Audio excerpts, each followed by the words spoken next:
Hi, welcome back to Victory Announcement. We're going to get right into Book 7 of Marcus Aurelius' Meditations. Thank you for bearing with me in the last episode with my drop in audio quality. I was playing with the gain, I think, and something else happened. I was pretending to be a monster with a voice changer, and I messed up all my audio settings. So now I think I've got it fixed, and we'll try to move forward with the next episode.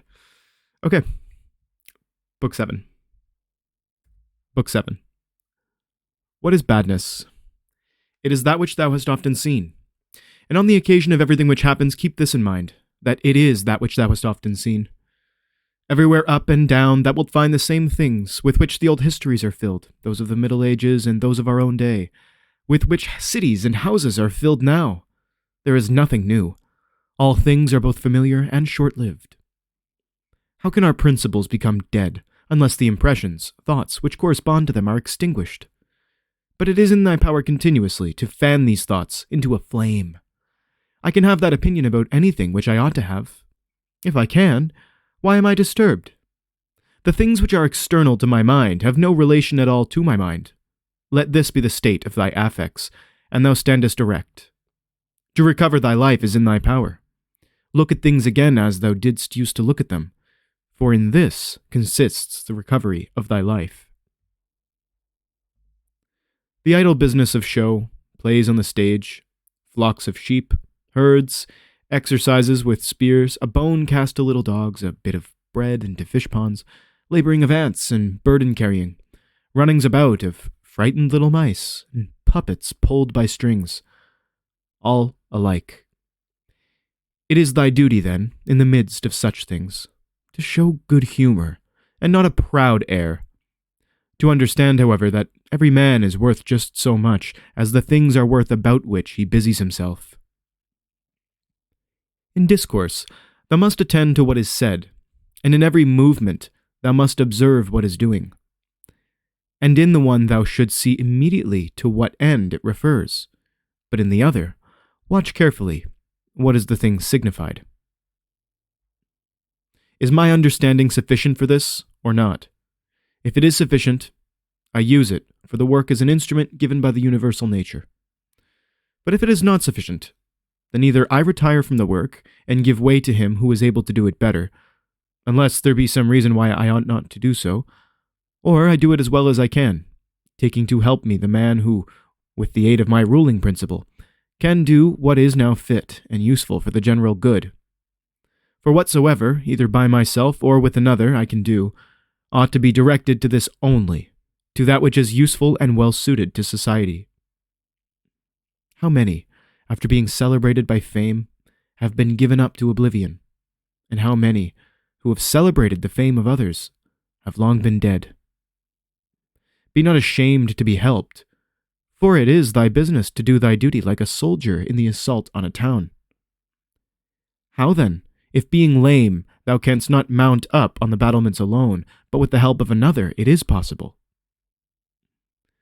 Let not future things disturb thee, for thou wilt come to them, if it shall be necessary, having with thee the same reason which thou now usest for the present things.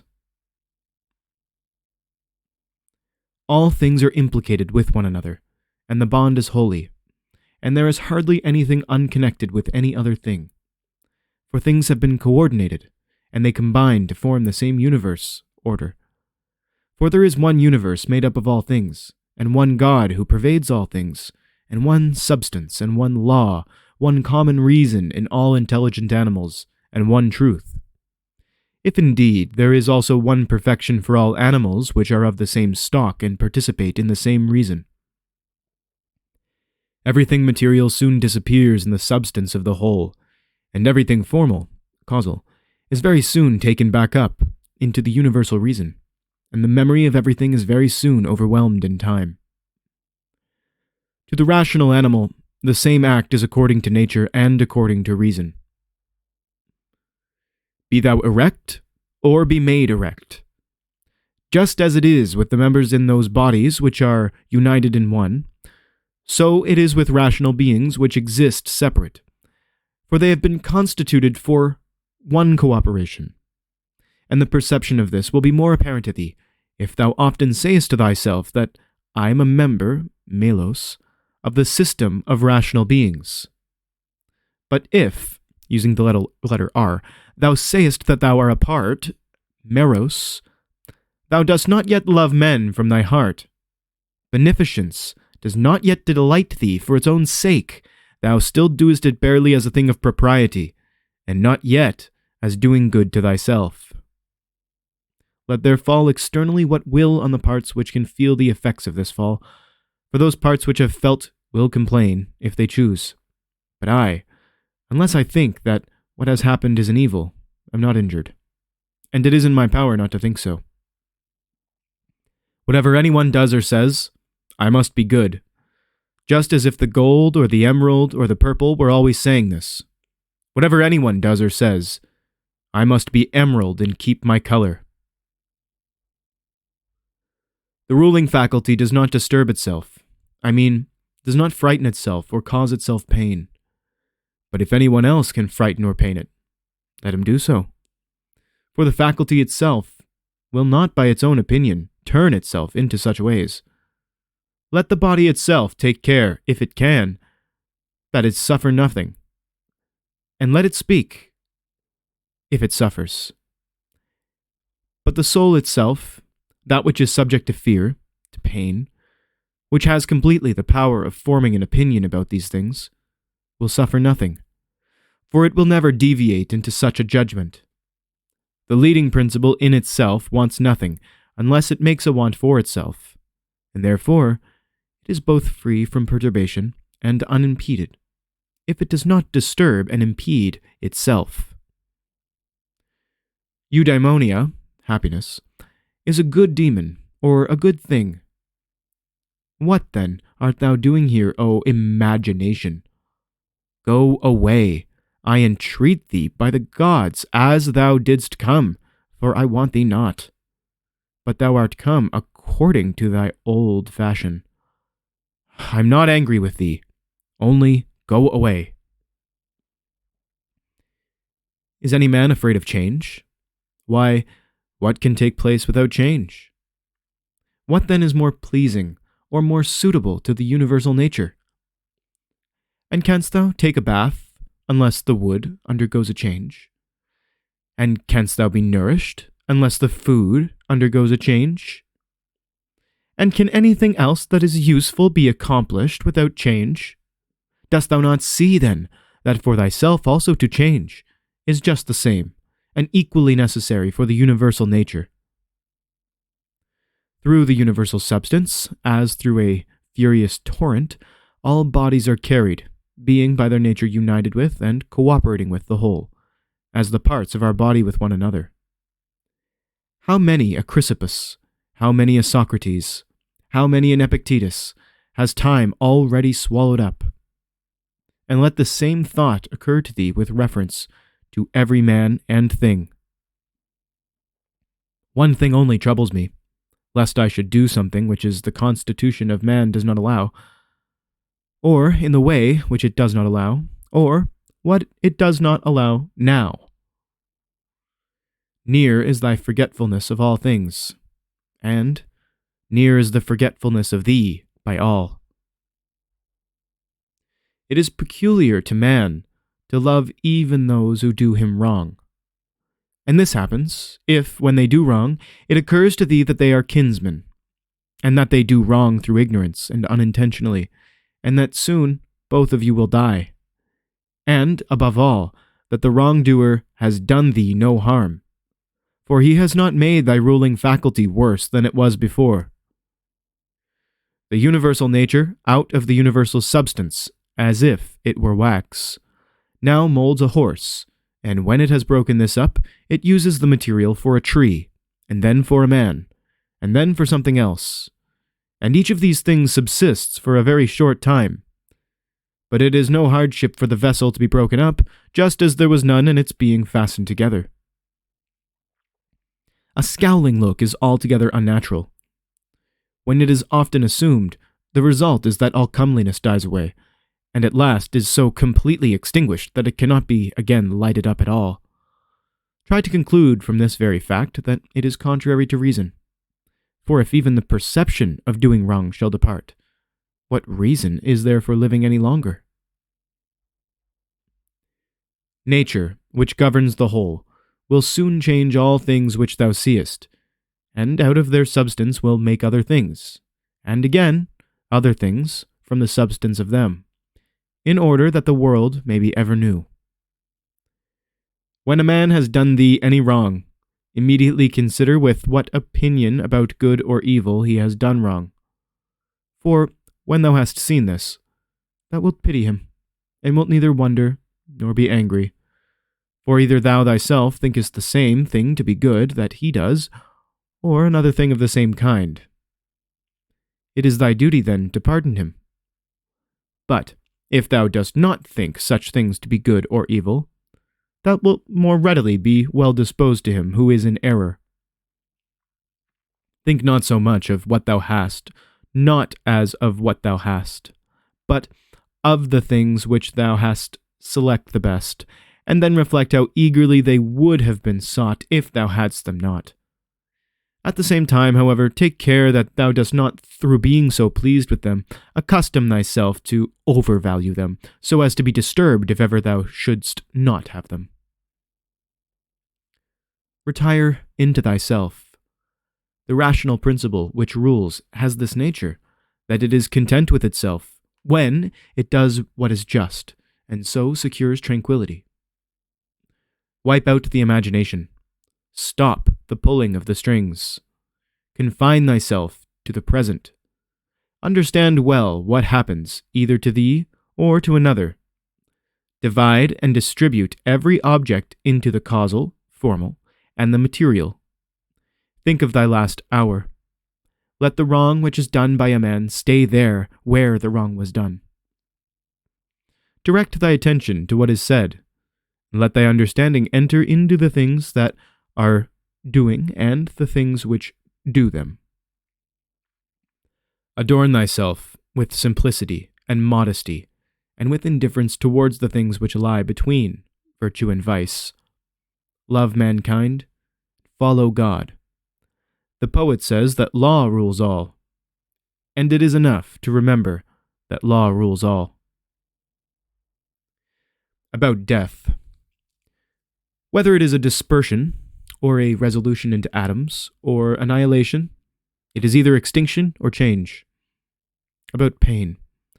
The pain which is intolerable carries us off, but that which lasts a long time is tolerable, and the mind maintains its own tranquility by retiring into itself, and the ruling faculty is not made worse.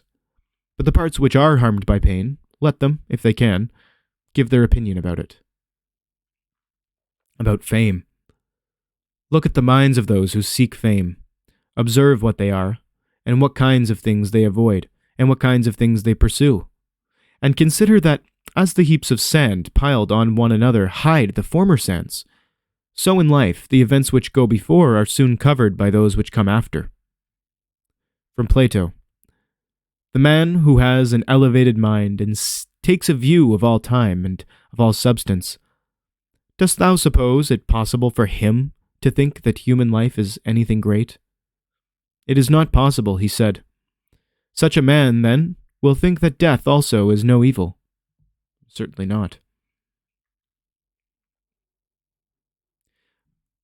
From Antisthenes. It is royal to do good and to be abused. It is a base thing for the countenance to be obedient, and to regulate and compose itself as the mind commands, and for the mind not to be regulated and composed by itself. It is not right to vex ourselves at things, for they care not about it. To the immortal gods and us give joy. Life must be reaped like the ripe ears of corn. One man is born, another dies. If gods care not for me and my children, there is a reason for it. For the good is with me, and the just. No joining others in their wailing, no violent emotion. From Plato. But I would make this man a sufficient answer, which is this: Thou sayest not well, if thou thinkest that a man who is good for anything at all ought to compute the hazard of life or death. and should not rather look to this only in all that he does, whether he is doing what is just or unjust, and the works of a good or bad man. For thus it is, men of Athens, in truth. Wherever a man has placed himself, thinking it is the best place for him, or has been placed by a commander, there, in my opinion, he ought to stay, and to abide the hazard, taking nothing into the reckoning, either death or anything else, before the baseness of deserting his post. But, my good friend, reflect whether that which is noble and good is not something different from saving and being saved.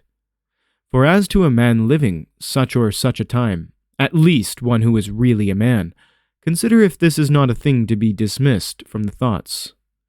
And there must be no love of life. But as to these matters, a man must entrust them to the deity and believe what the women say, that no man can escape his destiny. The next inquiry being, how he may best live the time that he has to live. Look round at the courses of the stars, as if thou wert going along with them, and constantly consider the changes of the elements into one another, for such thoughts purge away the filth of the terrene life. Oh, this is a fine saying of Plato, that he who is discoursing about men should look also at earthly things, as if he viewed them from some higher place, should look at them in their assemblies, armies, agricultural labors, marriages, treaties, births, deaths, noise of the courts of justice, desert places, various nations of barbarians, feasts, lamentations, markets, a mixture of all things and an orderly combination of contraries. Consider the past, such great changes of political supremacies. Thou mayest foresee also the things which will be, for they will certainly be of like form, and it is not possible that they should deviate from the order of things which take place now. Accordingly, to have contemplated human life for 40 years is the same to have contemplated it for 10,000 years. For what more wilt thou see? That which has grown from the earth to the earth, but that which has sprung from the heavenly seed back to the heavenly realms returns. This is either a dissolution of the mutual involution of the atoms, or a similar dispersion of the unsentient elements. With food and drinks and cunning magic arts, turning the channel's course to scape from death, the breeze which heaven has sent, we must endure and toil without complaining. Another may be more expert in casting his opponent, but he is not more social, nor more modest, nor better disciplined to meet all that happens, nor more considerate with respect to the faults of his neighbors. Where any work can be done conformably to the reason, which is common to gods and men, there we have nothing to fear. For where we are able to get profit by means of the activity which is successful and proceeds according to our constitution, there no harm is to be suspected. Everywhere and at all times it is in thy power piously to acquiesce in thy present condition, and to behave justly to those who are about thee, and to exert thy skill upon thy present thoughts, that nothing shall steal into them without being well examined. Do not look around thee to discover other men's ruling principles, but look straight to this, to what nature leads thee, both the universal nature through the things which happen to thee, and thy own nature through the acts which must be done by thee. But every being ought to do that which is according to its constitution, and all other things have been constituted for the sake of rational beings, just as among irrational things the inferior for the sake of the superior, but the rational for the sake of one another. The prime principle, then, in man's constitution is the social, and the second is not to yield to the persuasions of the body, for it is the peculiar office of the rational and intelligent motion to circumscribe itself and never to be overpowered either by the motion of the senses or of the appetites, for both are animal. But the intelligent motion claims superiority and does not permit itself to be overpowered by the others. And with good reason, for it is formed by nature to use all of them. The third thing in the rational constitution is freedom from error and from deception. Let, then, the ruling principle, holding fast to these things, go straight on, and it has what is its own. Consider thyself to be dead, and to have completed thy life up to the present time, and live according to the nature, the remainder which is allowed thee. Love that only which happens to thee, and is spun with the thread of thy destiny. For what is more suitable? In everything which happens, keep before thy eyes those to whom the same things happened, and how they were vexed, and treated them as strange things, and found fault with them. And now where are they? Nowhere. Why, then, dost thou too choose to act in the same way? And why dost thou not leave these agitations which are foreign to nature to those who cause them, and those who are moved by them?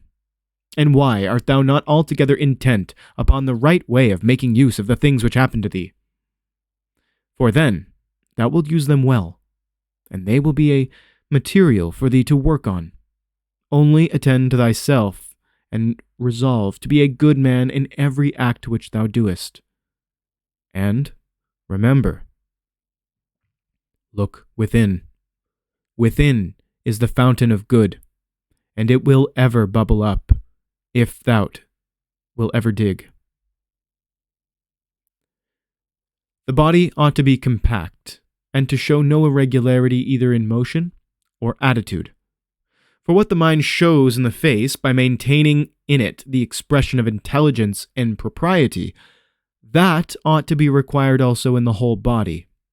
But all of these things should be observed without affectation. The art of life is more like the wrestler's art than the dancer's, in respect of this, that it should stand ready and firm to meet onsets which are sudden and unexpected. Constantly observe who those are whose approbation thou wishest to have, and what ruling principles they possess. For then thou wilt neither blame those who offend involuntarily, nor wilt thou want their approbation, if thou lookest to the sources of their opinions and appetites. Every soul, the philosopher says, is involuntarily deprived of truth.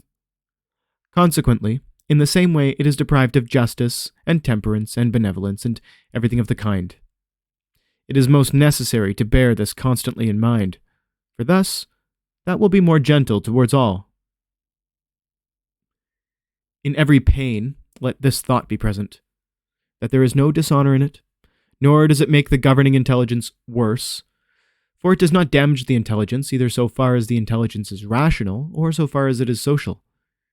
Indeed, in the case of most pains, let this remark of Epicurus aid thee, that pain is neither intolerable nor everlasting, if thou bearest in mind that it has its limits, and if thou addest nothing to it in imagination. And remember this too, that we do not perceive that many things which are disagreeable to us are the same as pain, such as excessive drowsiness, and the being scorched by heat, and the having no appetite.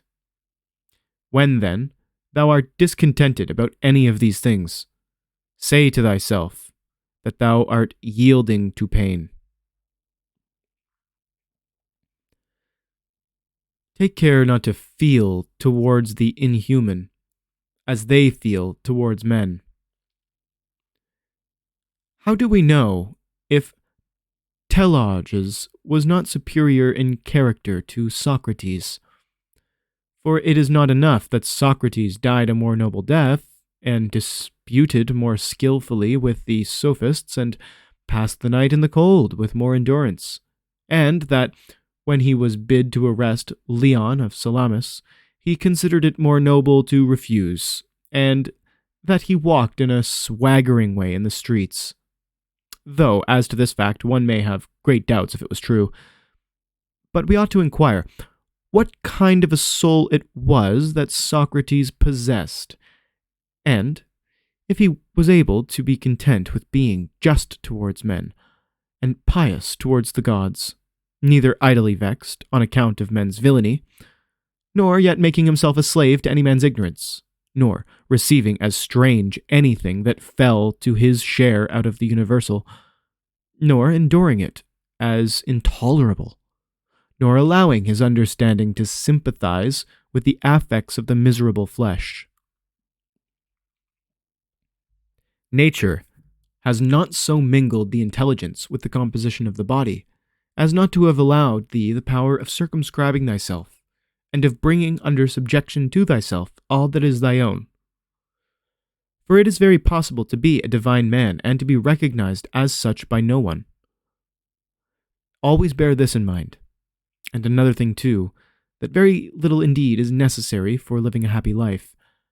And because thou hast despaired of becoming a dialectician and skilled in the knowledge of nature, do not for this reason renounce the hope of being both free and modest and social and obedient to God. It is in thy power to live free from all compulsion in the greatest tranquillity of mind, even if all the world cry out against thee as much as they choose, and even if wild beasts tear in pieces the members of this needed manor, which has grown around thee.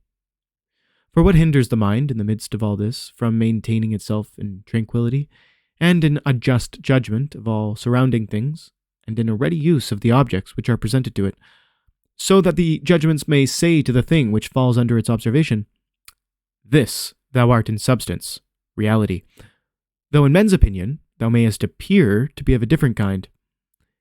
And the use shall say to that which falls under the hand, "Thou art the thing that I was seeking," for to me that which presents itself is always a material for virtue, both rational and political, and in a word, for the exercise of art, which belongs to man or God. For everything which happens has a relationship either to God or man, and is neither new nor difficult to handle, but usual and apt matter to work on. The perfection of moral character consists in this, in passing every day as the last, and in being neither violently excited nor torpid in playing the hypocrite. The gods, who are immortal, are not vexed because during so long a time they must tolerate continually men such as they are, and so many of them bad. And besides this, they also take care of them in all ways.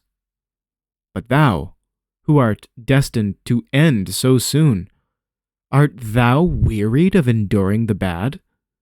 And this too, when thou art one of them? It is a ridiculous thing for a man not to fly from his own badness, which is indeed possible, but to fly from other men's badness, which is impossible. Whatever the rational and political, social, faculty finds to be neither intelligent nor social, it properly judges to be inferior to itself. When thou hast done a good act and another has received it, why dost thou look for a third thing besides these, as fools do, either to have the reputation of having done a good act, or to obtain a return? No man is tired of receiving what is useful, but it is useful to act according to nature. Do not then be tired of receiving what is useful by doing it to others. The nature of the An moved to make the universe. But now, either everything that takes place comes by way of consequence or continuity. And even the chief things, towards which the ruling power of the universe directs its own movement, are governed by no rational principle. If this is remembered, it will make thee more tranquil in many things. That was Book 7 of Marcus Aurelius' Meditations. I hope you're enjoying this series. Thank you for watching, and I will see you in the next one.